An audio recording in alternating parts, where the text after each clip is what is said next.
Mas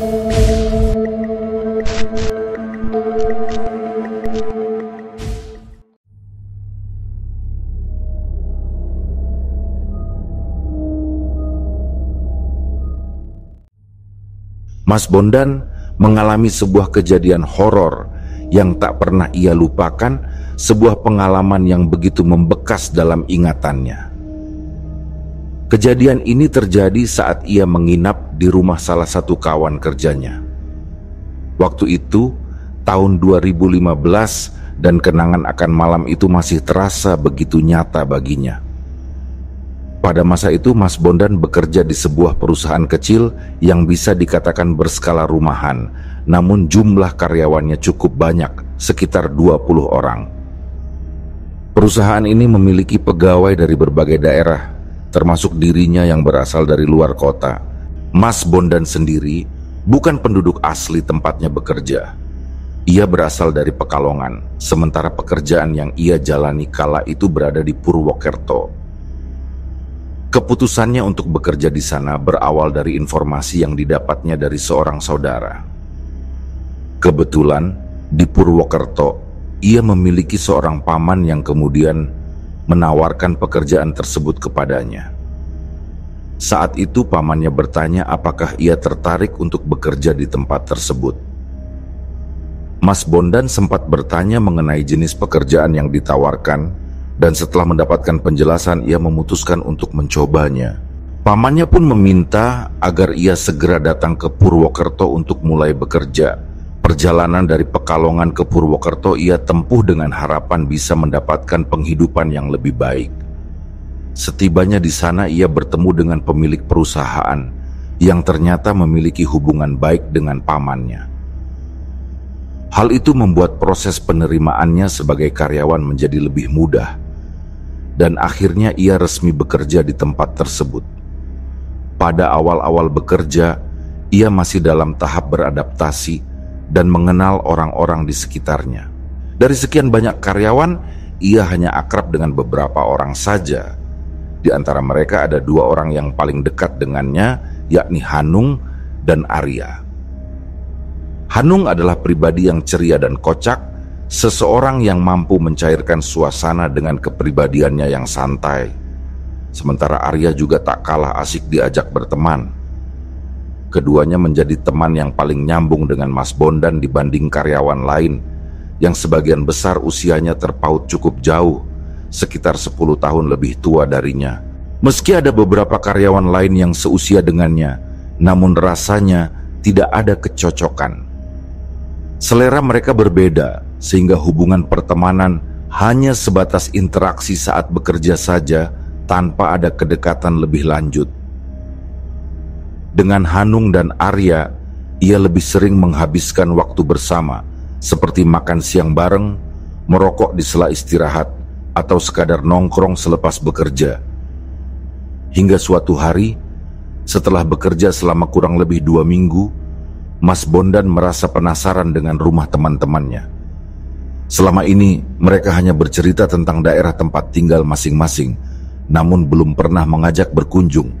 Ia pun akhirnya mengusulkan sebuah ide, yakni untuk main ke rumah salah satu dari mereka. Saat menyampaikan keinginannya itu, Hanung dan Arya merespons dengan santai. Mereka mengatakan bahwa jika ingin main maka tinggal datang saja. Mas Bondan pun bingung harus berkunjung ke rumah siapa terlebih dahulu. Arya kemudian menyarankan agar mereka pergi ke rumah Hanung terlebih dahulu. Ia menyebutkan bahwa rumah Hanung terletak di daerah yang masih asri, dikelilingi oleh kebun yang luas dan suasananya sangat nyaman. Mas Bondan merasa tertarik dengan gagasan tersebut. Ia kemudian bertanya kepada Hanung, apakah dirinya diperbolehkan berkunjung ke sana. Hanung dengan senang hati mengizinkan dan bahkan mengajaknya untuk menginap sekalian. Mereka pun mulai merencanakan waktu yang tepat untuk berkunjung. Mengingat hari Minggu adalah hari libur, mereka sepakat untuk pergi ke rumah Hanung pada Sabtu sore setelah pulang kerja. Ide itu disambut antusias oleh temannya, dan Arya pun memastikan bahwa ia juga akan ikut dalam kunjungan tersebut. Setelah sepakat untuk mengunjungi rumah Hanung pada akhir pekan, Mas Bondan mulai mempersiapkan dirinya. Karena besoknya hari libur, ia merasa ini adalah waktu yang tepat untuk bermain dan menginap di rumah temannya. Namun, sebelum rencana itu benar-benar terwujud, ada satu hal yang harus ia lakukan terlebih dahulu: meminta izin kepada pamannya. Sejak awal bekerja di Purwokerto, Mas Bondan memang belum memiliki penghasilan sendiri karena belum menerima gaji. Selama masa awal itu, ia tinggal bersama pamannya, menumpang, hingga ia mampu mandiri secara finansial.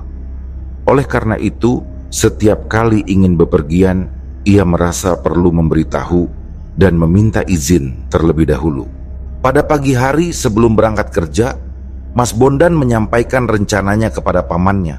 Ia menjelaskan bahwa ia ingin menginap di rumah salah seorang teman kerjanya yang bernama Hanung, yang rumahnya berada di daerah tertentu di Purwokerto. Pamannya tidak mempermasalahkan hal itu dan hanya berpesan agar ia berhati-hati selama di sana. Mendengar respons tersebut, Mas Bondan merasa lega dan segera bersiap.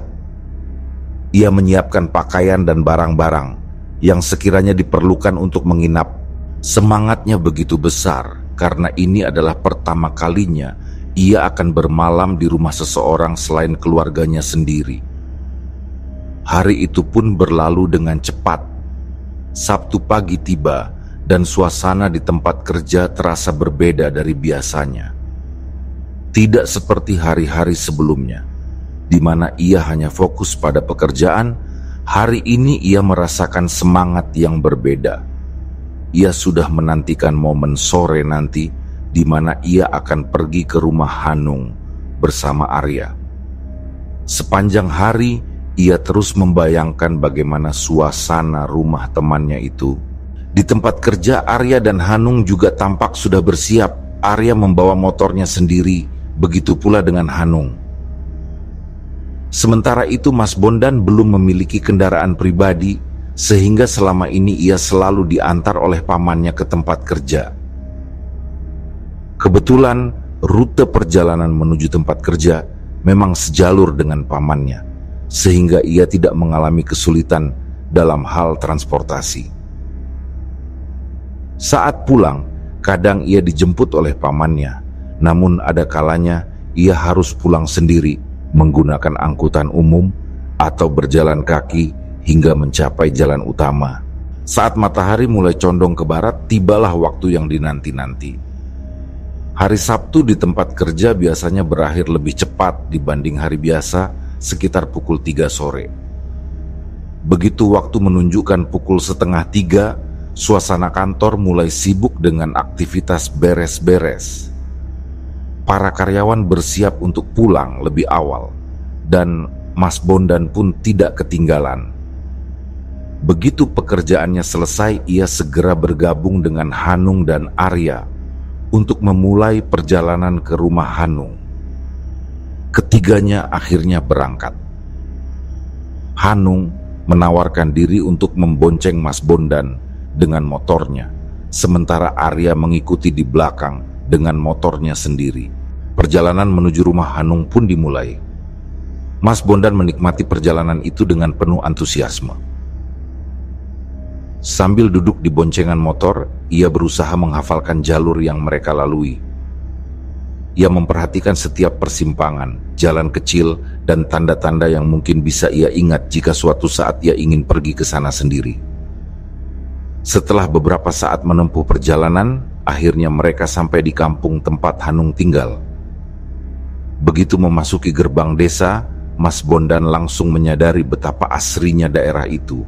Sepanjang jalan, ia melihat hamparan sawah yang luas, serta pepohonan rindang yang berdiri kokoh di kanan dan kiri jalan. Udara di sana terasa lebih sejuk dibandingkan di pusat kota, dan suasana pedesaan yang tenang membuat hatinya semakin bersemangat. Jalan menuju rumah Hanung ternyata cukup jauh. Dari gerbang desa, mereka masih harus menempuh perjalanan sekitar 2 kilometer sebelum akhirnya masuk ke sebuah gang kecil yang cukup untuk dilewati oleh satu mobil. Jika ada dua kendaraan yang berpapasan, salah satunya harus mengalah dan menepi. Semakin jauh mereka melaju, semakin terasa bahwa rumah Hanung berada di daerah yang cukup terpencil. Begitu tiba di ujung gang, akhirnya mereka sampai di rumah yang dimaksud. Rumah itu tampak tua, dengan arsitektur khas rumah-rumah zaman dahulu. Mas Bondan segera mengenali bahwa model rumah seperti ini juga masih bisa ditemukan di kampung halamannya. Rumah tersebut tampak kokoh, meskipun terlihat sudah berusia cukup lama, kemungkinan besar dibangun sekitar tahun 1960-an. Di sekitar rumah, suasana pedesaan masih sangat terasa. Di sebelah kanan rumah, terdapat sebuah kebun dengan pohon-pohon besar yang menaungi tanah di bawahnya. Ada pohon mangga yang menjulang tinggi, pohon kelapa, serta beberapa jenis pohon lainnya. Area di bawahnya tampak bersih dan rapi, dengan tanah yang tidak dipenuhi semak-semak liar. Anak-anak kecil tampak bermain di sekitar sana, menambah kesan bahwa tempat ini masih sangat nyaman untuk ditinggali. Di sebelah kiri rumah, pemandangan juga tak kalah menarik. Ada kebun yang cukup luas, dan di belakangnya terbentang hamparan sawah yang menguning, menandakan musim panen yang akan segera tiba. Pemandangan itu membuat Mas Bondan semakin merasa betah. Ia membatin bahwa tempat ini memang sebagus yang diceritakan Arya sebelumnya. Sementara itu, di depan rumah, ada beberapa rumah tetangga yang jaraknya tidak terlalu rapat. Masih terdapat tanah kosong di antara satu rumah dengan rumah lainnya, memberikan ruang bagi angin untuk berembus dengan leluasa. Suasana di sana benar-benar terasa sejuk dan nyaman, sangat berbeda dengan hiruk-pikuk perkotaan. Setelah menikmati pemandangan sekitar, Mas Bondan pun kembali fokus pada tujuan utamanya. Mereka telah sampai di rumah Hanung, dan sekarang saatnya untuk memperkenalkan diri kepada keluarga temannya itu. Hanung turun dari motor, berjalan menuju pintu rumahnya, lalu masuk ke dalam. Mas Bondan dan Arya menunggu di luar sambil melihat-lihat sekeliling. Setelah beberapa saat menunggu, Hanung akhirnya keluar dari dalam rumah, diikuti oleh kedua orang tuanya. Mas Bondan dan Arya pun segera menyambut mereka dengan sopan, membungkukkan badan sebagai tanda hormat sebelum menyalami mereka. Mas Bondan memperkenalkan dirinya sebagai teman kerja Hanung, menjelaskan bahwa ia datang bersama Arya untuk menginap semalam di sana. Kedua orang tua Hanung menyambut mereka dengan ramah, mempersilakan mereka masuk ke dalam rumah. Begitu melangkah ke dalam rumah, suasana khas rumah pedesaan semakin terasa. Bangunan tua dengan desain klasik itu masih terjaga dengan baik. Dinding-dindingnya berdiri kokoh, meski beberapa bagian terlihat mulai dimakan usia. Hanung kemudian menunjukkan kamar yang akan ia gunakan bersama Mas Bondan dan Arya untuk bermalam. Kamar itu berada di bagian depan rumah, tepat di sebelah kanan jika dilihat dari arah pintu masuk. Letaknya bersebelahan dengan kebun, membuat udara di dalamnya terasa lebih sejuk. Kamar tersebut berukuran standar, tidak terlalu besar, namun cukup nyaman untuk ditinggali. Sebuah ranjang kayu berada di tengah ruangan, ukurannya pas untuk satu orang, meski jika dipaksakan, masih cukup untuk dua orang tidur berdampingan. Di atas ranjang itu, terdapat jendela yang menghadap langsung ke kebun. Saat itu, jendela masih terbuka lebar, memperlihatkan pemandangan luar, di mana beberapa anak kecil terlihat sedang bermain di bawah naungan pepohonan. Matahari masih bersinar terang, menandakan bahwa waktu masih menunjukkan sekitar pukul 3:30 sore. Setelah menaruh barang-barangnya di dalam kamar, Mas Bondan dan teman-temannya kembali keluar untuk menghirup udara segar. Mereka berjalan-jalan di sekitar rumah, menikmati suasana pedesaan yang begitu berbeda dengan lingkungan tempat tinggal mereka sebelumnya. Mas Bondan tak henti-hentinya mengungkapkan kekagumannya terhadap kampung halaman Hanung. Ia merasa tempat ini begitu nyaman, udaranya segar dan pemandangannya masih alami. Hanung hanya tersenyum mendengar komentar tersebut. Kemudian menjelaskan bahwa suasana memang terasa menyenangkan saat sore hari. Namun, ia juga menambahkan bahwa ketika malam tiba, suasana bisa berubah menjadi berbeda. Mendengar hal itu, Mas Bondan merasa penasaran dan bertanya mengapa bisa demikian. Hanung pun menjelaskan bahwa karena kampung ini masih sangat sepi, keadaan di malam hari bisa terasa menyeramkan. Ia bahkan menyebut bahwa daerah ini sering dijadikan jalur pelarian oleh kawanan pencuri yang beraksi di daerah sekitar. Mendengar penjelasan itu, Mas Bondan hanya mengangguk-angguk. Baginya hal seperti itu bukanlah sesuatu yang perlu dikhawatirkan. Ia tetap menikmati sore di sana dengan hati yang ringan. Menjelang malam, mereka bertiga kembali ke rumah untuk bersih-bersih. Mereka mandi dan merapikan diri sebelum bersiap untuk menikmati suasana malam di desa itu.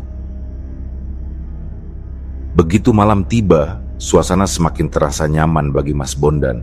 Ia duduk di teras bersama Arya dan Hanung, menikmati udara malam yang sejuk. Tidak ada kebisingan kendaraan, seperti yang biasa ia dengar di rumah pamannya di Purwokerto atau di tempat asalnya di Pekalongan. Yang terdengar hanyalah suara alam, gemerisik dedaunan yang diterpa angin, dan gesekan batang bambu yang saling bergesekan satu sama lain. Dari tempat mereka duduk, pohon mangga dan kelapa yang berada di samping rumah terlihat bergoyang pelan diterpa angin. Di langit, bulan yang belum sepenuhnya purnama mulai naik, memberikan cahaya samar yang cukup menerangi pekarangan. Bagi Mas Bondan, suasana ini terasa begitu menenangkan. Sementara itu, Arya dan Hanung mulai berbincang tentang berbagai hal. Mas Bondan mendengarkan percakapan mereka dengan santai, menikmati setiap cerita yang mereka bagi. Namun, pikirannya lebih banyak tenggelam dalam ketenangan malam itu, membiarkan dirinya larut dalam suasana yang berbeda dari kesehariannya. Namun, di tengah obrolan santai itu, tiba-tiba Hanung mengingatkan mereka agar tidak terlalu larut berada di luar rumah. Mas Bondan yang awalnya berpikir bahwa mereka bisa duduk di teras hingga larut malam, merasa sedikit heran dengan peringatan tersebut. Ia bertanya kepada Hanung, mengapa mereka tidak boleh berlama-lama di luar, padahal suasananya begitu nyaman. Hanung awalnya terlihat ragu untuk menjawab, namun akhirnya ia mengungkapkan bahwa bukan hanya karena alasan keamanan dari kawanan pencuri, tetapi ada hal lain yang membuatnya enggan berada di luar rumah saat malam semakin larut. Ia menyebutkan bahwa ada sesuatu di luar sana yang sebaiknya tidak mereka temui. Mendengar pernyataan itu, Mas Bondan dan Arya mulai merasa penasaran. Mereka meminta Hanung untuk menjelaskan lebih lanjut, namun Hanung tampak enggan untuk bercerita. Ia hanya mengatakan bahwa apa yang ia sampaikan bukan lelucon, melainkan sesuatu yang benar-benar pernah ia alami. Saat mengatakan hal itu, Hanung terlihat beberapa kali melirik ke arah samping rumah, tepatnya ke arah kebun tempat pohon mangga dan kelapa menjulang tinggi, dan pandangannya tampak waspada. Melihat perubahan sikap Hanung, Mas Bondan semakin penasaran. Ia bertanya lagi, apakah ada sesuatu di kebun itu yang harus mereka takuti? Namun, Hanung hanya menjawab singkat, mengatakan bahwa lebih baik mereka masuk ke dalam rumah sebelum jam 10 malam tiba. Ia beralasan bahwa udara akan semakin dingin, namun alasan itu terasa tidak masuk akal bagi Mas Bondan. Bagi Mas Bondan, dinginnya udara malam bukanlah sesuatu yang perlu dikhawatirkan. Ia justru merasa semakin penasaran dengan apa yang sebenarnya disembunyikan oleh Hanung. Namun ia memilih untuk tidak mendesak lebih jauh. Jika memang ada sesuatu yang tidak ingin diceritakan, maka ia hanya bisa menunggu dan melihat apakah ada hal aneh yang akan terjadi nanti malam. Ketika waktu menunjukkan pukul 9 malam, suasana di sekitar rumah Hanung benar-benar mulai berubah. Udara yang tadinya terasa sejuk kini perlahan menjadi lebih dingin dan keheningan mulai terasa lebih pekat. Mereka bertiga masih duduk di teras menikmati sisa obrolan malam itu ketika tiba-tiba sebuah suara keras terdengar dari arah kebun. Sebuah benda jatuh dengan suara yang cukup mengagetkan membuat Mas Bondan spontan terlonjak kaget. Sejenak, tubuhnya menegang dan refleks mulutnya mengucapkan doa. Ia segera menoleh ke arah sumber suara, matanya mencari-cari di antara bayangan gelap yang terbentuk di bawah cahaya bulan yang menggantung di langit. Setelah beberapa detik, ia akhirnya menyadari bahwa yang jatuh hanyalah belarak, daun kelapa kering berukuran besar yang terlepas dari batangnya dan jatuh ke tanah. Melihat hal itu, ia menarik napas lega. Cahaya bulan yang menembus celah dedaunan membuatnya bisa melihat cukup jelas. Hanung yang sedari tadi tampak gelisah segera mengajak mereka masuk. Suaranya terdengar lebih tegas dari sebelumnya. Mas Bondan mengangguk setuju, meski pikirannya masih terpaku pada sesuatu yang baru saja ia lihat. Saat perhatiannya teralihkan ke kebun di sisi rumah, ia menangkap bayangan samar di antara gelapnya pepohonan. Awalnya ia mengira itu hanyalah seekor kucing atau mungkin musang yang sedang mencari makan. Namun, semakin lama ia memperhatikan, semakin jelas bahwa yang ia lihat bukanlah hewan biasa. Bayangan itu tampak bergerak mendekati daun kelapa yang baru saja jatuh. Ukurannya kecil, lebih kecil dari manusia pada umumnya, dan gerakannya tampak tidak wajar. Mas Bondan mencoba meyakinkan dirinya bahwa itu hanyalah bayangan yang terbentuk karena cahaya bulan, tetapi kemudian sesuatu yang aneh terjadi. Bayangan itu bertambah. Satu bayangan menjadi 2, lalu 3, lalu semakin banyak. Mas Bondan mulai merasa tidak nyaman. Ia ingin memastikan apa sebenarnya yang ia lihat, tetapi rasa penasaran itu bercampur dengan kegelisahan yang membuatnya enggan untuk terlalu lama memandangi arah kebun. Sementara itu, Hanung dan Arya masih melanjutkan obrolan mereka, seolah tidak menyadari apa yang sedang terjadi di sekitar mereka. Sampai akhirnya, Hanung memperhatikan raut wajah Mas Bondan yang tampak tegang. Dengan nada khawatir, ia bertanya apa yang sedang diperhatikan oleh temannya itu.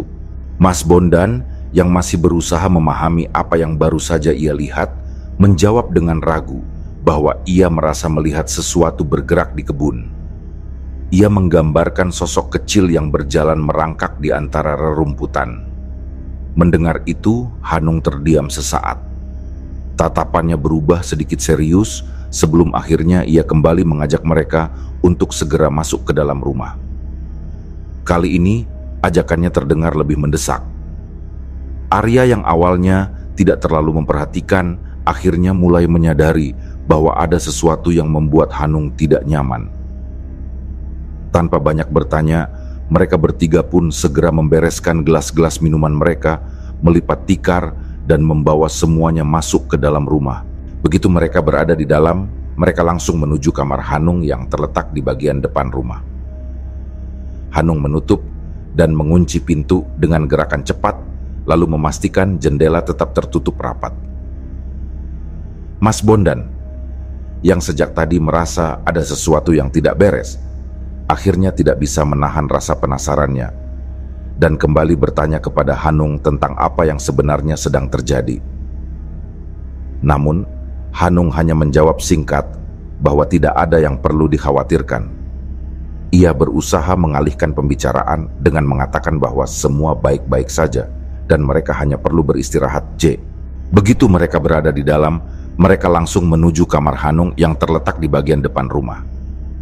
Hanung menutup dan mengunci pintu dengan gerakan cepat, lalu memastikan jendela tetap tertutup rapat.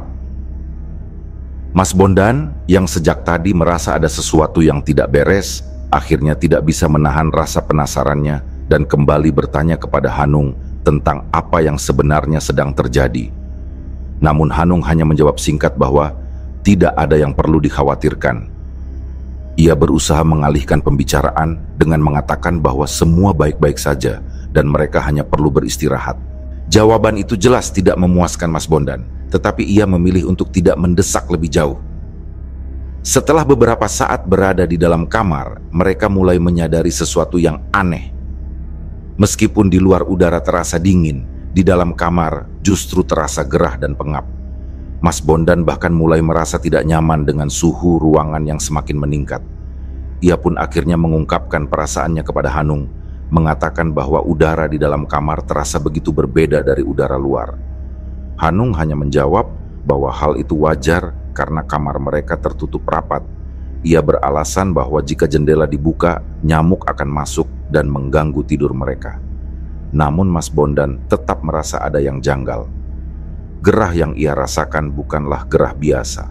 Ada sesuatu yang membuatnya merasa tidak nyaman, seolah-olah udara di dalam kamar tidak bergerak sama sekali. Ia pun akhirnya mengusulkan untuk sedikit membuka jendela agar angin bisa masuk. Namun, sebelum ia sempat bergerak, Hanung dengan cepat melarangnya. Hanung mengatakan dengan nada serius bahwa jendela tidak boleh dibuka tanpa memberikan alasan yang jelas. Mas Bondan yang awalnya masih ingin berdebat, akhirnya memilih untuk diam.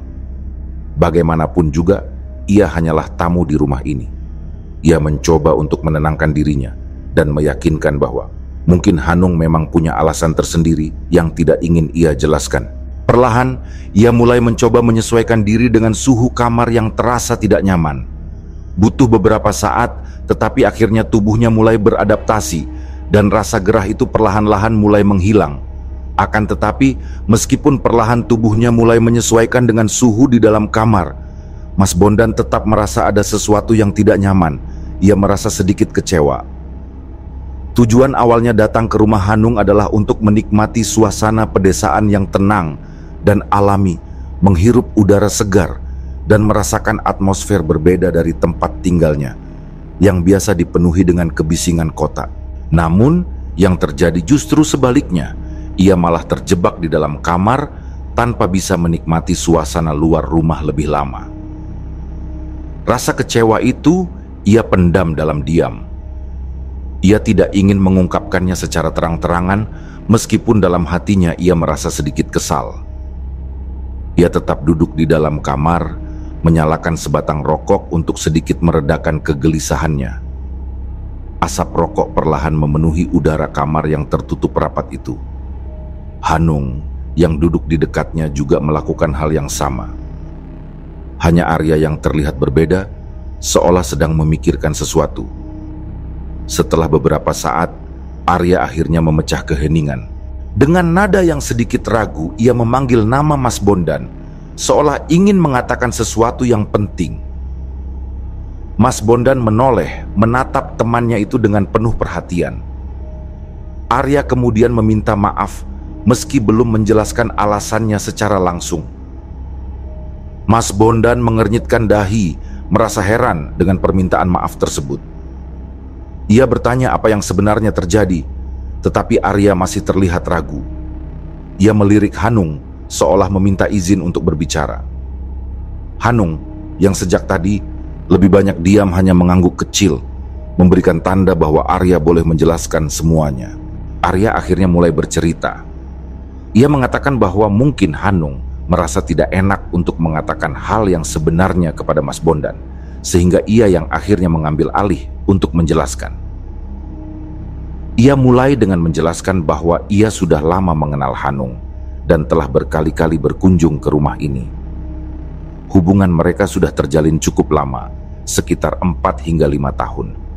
Dan selama itu pula, ia sudah cukup memahami kebiasaan di rumah Hanung ketika malam tiba.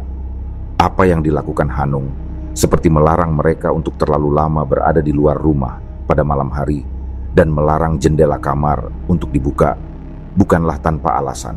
Semua itu dilakukan bukan karena Hanung berlebihan atau terlalu berhati-hati, melainkan karena memang ada sesuatu di tempat ini yang membuatnya harus bertindak demikian. Mas Bondan yang mendengarkan dengan penuh perhatian mulai merasakan sesuatu yang aneh dalam nada bicara Arya. Kemudian Arya pun melanjutkan ceritanya. Ia mengatakan bahwa di kebun yang berada di sebelah rumah Hanung Tepat di tengah-tengahnya terdapat sebuah makam. Mendengar kata makam, tubuh Mas Bondan terasa sedikit menegang. Namun, sebelum ia sempat bereaksi lebih jauh, Arya menambahkan sesuatu yang lebih mengejutkan. Makam itu bukanlah makam manusia. Menurut cerita yang beredar di desa ini, makam itu adalah makam seekor monyet. Mendengar hal tersebut, Mas Bondan semakin bingung. Ia bertanya-tanya bagaimana mungkin ada makam seekor monyet di tengah kebun, dan ia pun bertanya kepada Arya mencari penjelasan lebih lanjut tentang hal ini. Namun, Arya hanya bisa mengatakan bahwa ia sendiri tidak tahu pasti mengenai sejarah makam tersebut. Ia hanya mendengar cerita dari warga sekitar yang menyebutkan bahwa makam itu sudah ada sejak dulu, bahkan sebelum generasi mereka lahir. Tidak ada yang tahu secara pasti sejak kapan makam itu berada di sana atau siapa yang pertama kali membuatnya.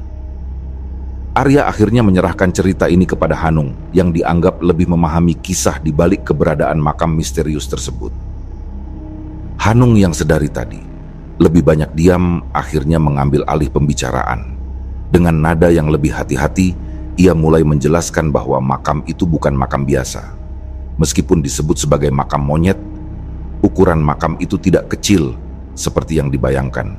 Makam itu memiliki ukuran yang sama seperti makam manusia pada umumnya, lengkap dengan nisan dan bentuk yang memanjang.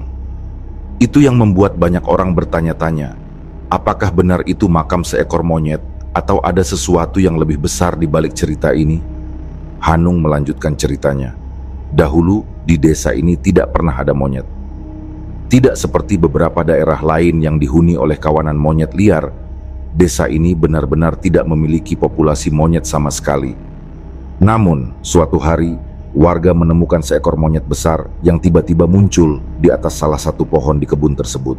Warga awalnya mengira bahwa monyet itu hanya singgah sementara dan akan segera pergi. Namun, hari demi hari berlalu dan monyet itu tetap bertahan di sana. Beberapa warga sempat berusaha menangkapnya, tetapi monyet itu selalu berhasil lolos. Ia tampak cerdas dan gesit, seolah memahami setiap gerakan manusia yang hendak menangkapnya. Lama-kelamaan, warga mulai terbiasa dengan keberadaannya. Mereka tidak lagi mencoba menangkapnya dan hanya membiarkannya hidup di sana. Monyet itu pun terlihat nyaman tinggal di desa ini. Namun, setelah beberapa tahun berlalu, sesuatu yang aneh mulai terjadi. Tiba-tiba, monyet itu menghilang. Tidak ada yang tahu kemana perginya. Ia yang sebelumnya selalu terlihat di atas pohon kini tidak tampak lagi. Warga mulai penasaran dan bertanya-tanya, tetapi tak seorang pun bisa menemukan jawabannya. Beberapa orang menduga bahwa monyet itu akhirnya pergi mencari tempat baru, tetapi ada juga yang merasa ada sesuatu yang janggal dalam kepergiannya. Hingga akhirnya, suatu hari seorang warga melihat sesuatu yang mengejutkan.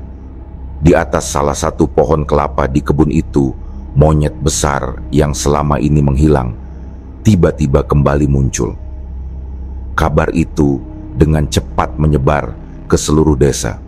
Warga yang penasaran segera berkumpul untuk melihat sendiri sosok yang dikabarkan telah lama lenyap itu.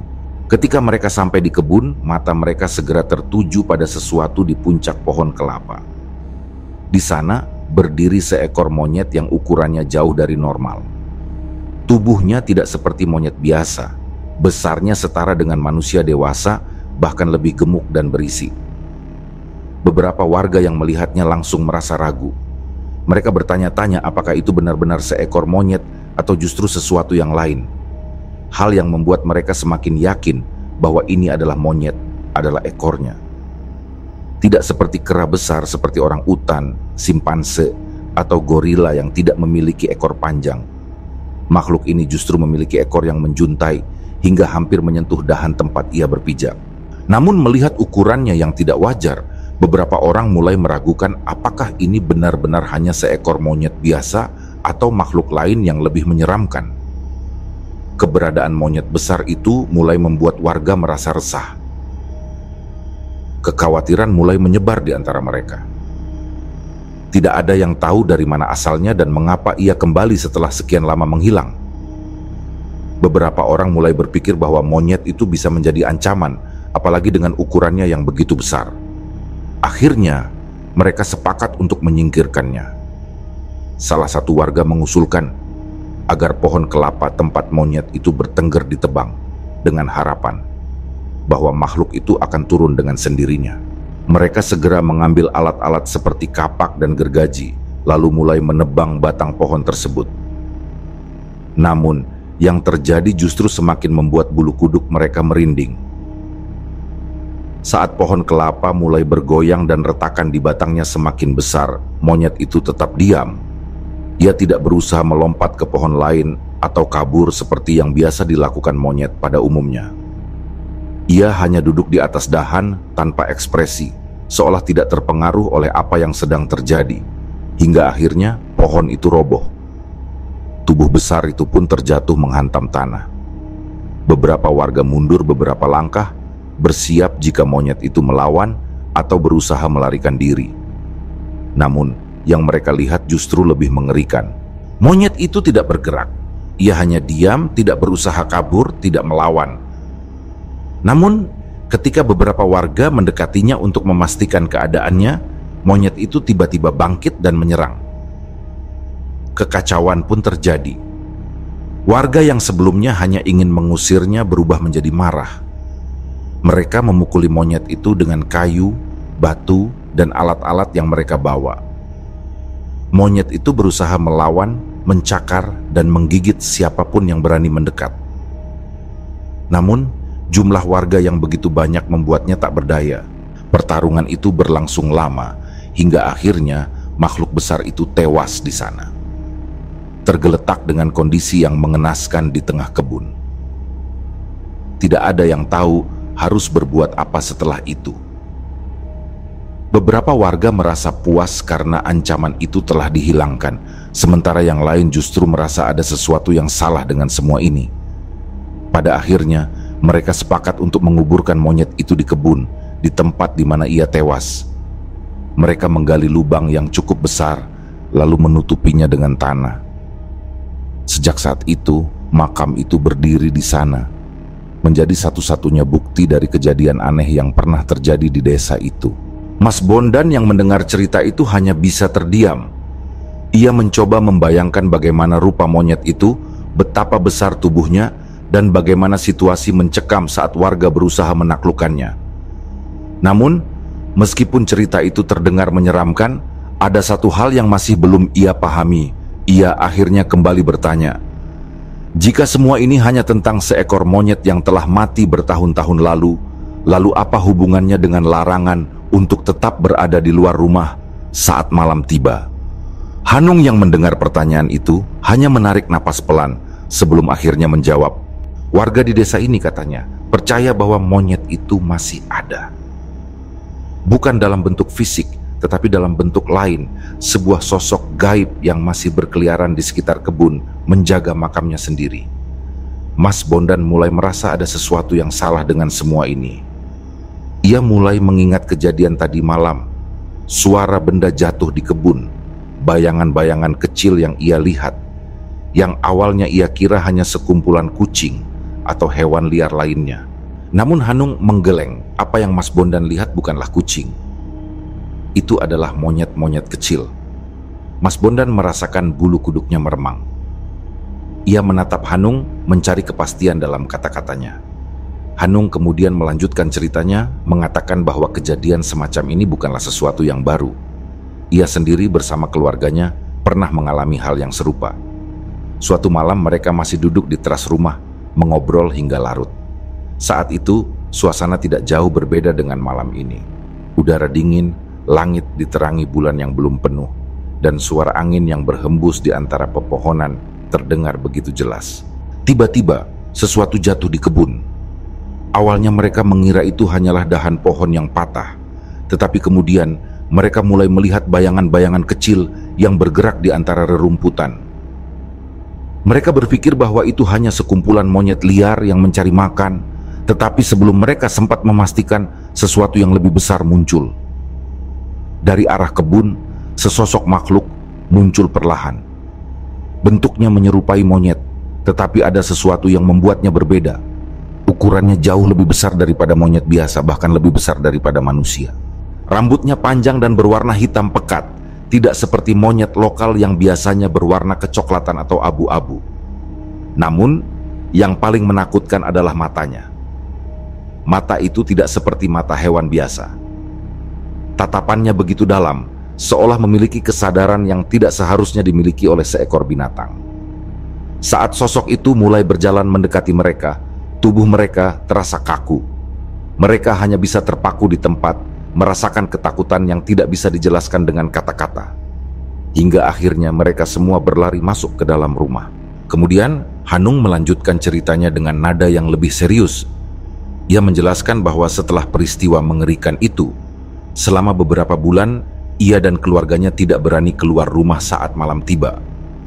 Rasa takut masih begitu melekat dan mereka tidak ingin mengalami kejadian serupa. Namun, ketika akhirnya mereka memberanikan diri kembali menjalani aktivitas seperti biasa, kejadian-kejadian aneh tetap terjadi. Jalanan di sekitar rumahnya selalu sepi di malam hari. Warga desa yang mengetahui cerita itu enggan melewati area kebun jika hari sudah gelap. Mereka percaya bahwa siapapun yang berani melanggar akan diikuti oleh sosok monyet besar tersebut. Tidak sedikit orang yang mengaku pernah merasakan kehadiran sesuatu di belakang mereka ketika melewati tempat itu sendirian. Mereka merasa diawasi, ditemani oleh bayangan gelap yang mengikuti dari kejauhan. Saat Hanung sedang menceritakan hal itu, suasana di dalam kamar terasa semakin mencekam. Mas Bondan dan Arya mendengarkan dengan penuh perhatian, tetapi sebelum mereka bisa mencerna cerita lebih dalam, sesuatu yang mengejutkan terjadi. Tiba-tiba, dari arah jendela terdengar suara keras seperti seseorang atau sesuatu sedang menggebrak kaca dan pintu kamar mereka. Suara benturan itu datang berulang kali, keras dan menggelegar. Semua orang yang ada di dalam kamar spontan melompat dari tempat duduk mereka. Tegang dan panik, Mas Bondan tanpa sadar mengucapkan doa, sementara pikirannya berusaha memahami apa yang sedang terjadi. Ia langsung menoleh ke arah Hanung, berharap mendapat jawaban. Namun, yang ia lihat adalah wajah Hanung yang pucat, seolah ia sudah menduga bahwa kejadian ini akan terjadi. Alih-alih memberikan penjelasan, Hanung hanya menghela napas berat, lalu dengan suara lirih mengucapkan permohonan maaf. Tanpa banyak bicara, Hanung hanya menundukkan kepala dan menggumamkan permohonan maaf kepada Mbah. Sosok yang tidak terlihat, hanya itu yang ia lakukan. Ia tidak berusaha mengecek keluar jendela, tidak mencoba membuka pintu, hanya diam di tempat, seperti seseorang yang tahu bahwa melawan hanyalah tindakan sia-sia. Mas Bondan semakin kebingungan. Ia bertanya kepada Hanung, ingin tahu kepada siapa sebenarnya permintaan maaf itu ditujukan. Namun, sebelum ia bisa mendapatkan jawaban, suara gebrakan itu kembali terdengar lebih keras dari sebelumnya. Semua orang yang ada di dalam kamar akhirnya memilih diam. Tidak ada yang berani bergerak atau mengeluarkan suara. Ketegangan terasa begitu pekat, udara di dalam kamar yang sebelumnya gerah kini berubah menjadi pengap. Lalu tiba-tiba suara itu menghilang, tidak ada lagi gebrakan. Tidak ada lagi suara yang mengganggu, suasana kembali hening, seolah tidak pernah terjadi apa-apa. Perlahan ketegangan pun mulai mereda. Hanung dan Arya kembali mengalihkan pembicaraan, mencoba mengusir suasana seram yang masih tersisa. Mereka bertiga terus mengobrol hingga waktu menunjukkan pukul 12:30 dini hari. Satu persatu dari mereka mulai tertidur, hanya menyisakan Mas Bondan yang masih terjaga. Ia mencoba memejamkan mata, tetapi pikirannya terus dipenuhi oleh kejadian yang baru saja terjadi. Rasa penasaran semakin membebaninya. Ia ingin tahu apa yang sebenarnya terjadi di luar jendela tadi. Akhirnya, tanpa pikir panjang, ia memutuskan untuk membuka jendela.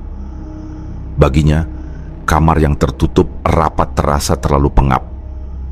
Ia berpikir bahwa dengan membuka jendela, udara segar bisa masuk dan membuatnya lebih nyaman. Ia juga meyakinkan dirinya bahwa semua baik-baik saja. Toh, di dalam kamar ini masih ada Hanung dan Arya, jadi tidak ada alasan untuk merasa takut. Namun, Begitu jendela terbuka, napasnya langsung tercekat. Di depan jendela berdiri sesosok makhluk besar dengan postur menyerupai monyet. Tubuhnya tegap, jauh lebih besar dari manusia.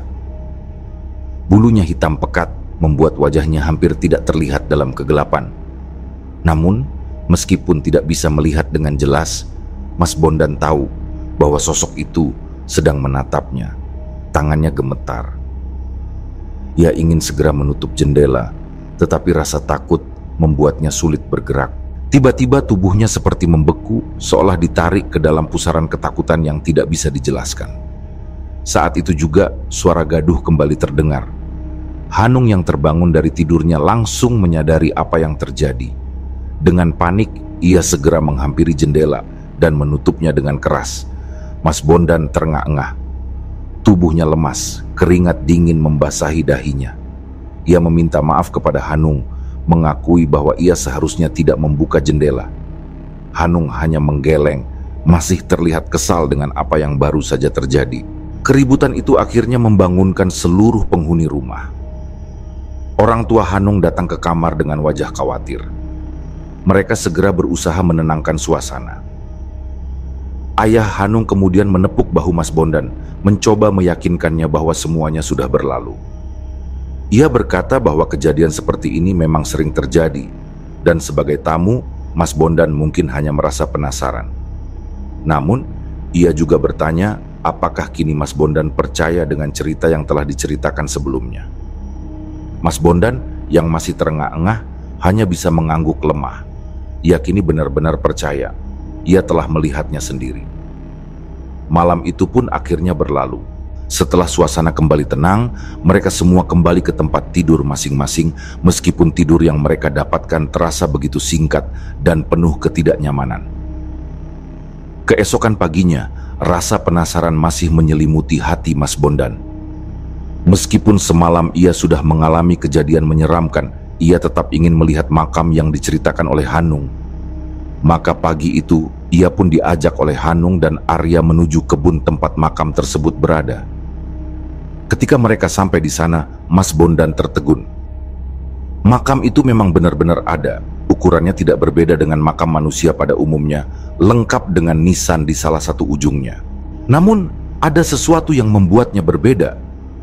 Di atas makam itu, tergeletak sebuah batang kelapa yang sepertinya baru saja jatuh. Mas Bondan mengamati sekitar dan menyadari bahwa batang kelapa itu tidak lagi berada di tempat semula. Ia langsung teringat kejadian tadi malam ketika suara benturan terdengar di kebun. Ia tidak bisa memastikan, tetapi sesuatu dalam hatinya meyakini bahwa itu bukan kebetulan. Dengan perasaan yang masih belum sepenuhnya pulih, Mas Bondan akhirnya mengakui bahwa semua yang diceritakan Hanung memang benar adanya. Ia tidak pernah menyangka bahwa kunjungannya ke rumah Hanung akan memberinya pengalaman yang tidak akan pernah ia lupakan seumur hidup.